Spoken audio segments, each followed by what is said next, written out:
Meanwhile, families are being torn apart as the evacuation effort in Gaza continues. Shauna Hunt reports many Palestinian Canadians have been forced to leave loved ones behind because of how Canada defines immediate family. So I had to choose between saving the life of my daughters and leaving the ones that I love behind.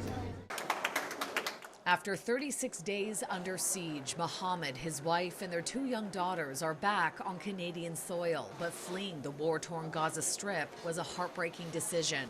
Because of Canada's definition of what family means, they've had to leave behind parents and siblings. This is not a choice to make, not for a human being. Any human being can't make such a choice. For the last 6 weeks, the federal government has been trying to facilitate the evacuation of more than 600 Canadians, permanent residents, and family members. But not all have been eligible to cross the tightly controlled Rafah border. The Canadian government is using a definition of the sort of general immigration definition of immediate family members, which is spouse, common law partners, and unmarried children under 22.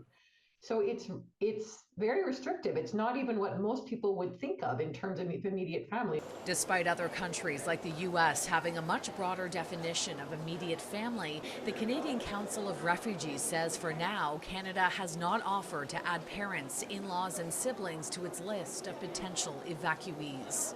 One of the core constraints right now seems to be actually getting permission at the Rafah border for families to exit. Those are some of the things the Canadian government can't entirely control. So let it be that Canada's position is when people are allowed to leave, we let you identify who your core family members are.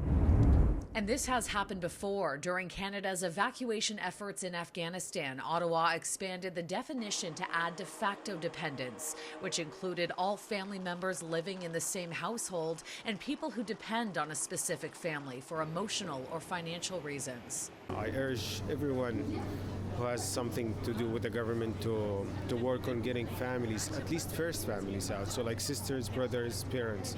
This is extremely important. There's just no time for waiting. People are dying every day. Global Affairs tells CityNews it continues to use the IRCC's original definition of family, but it is also facilitating immediate reunification of eligible family members and cannot comment on specific cases.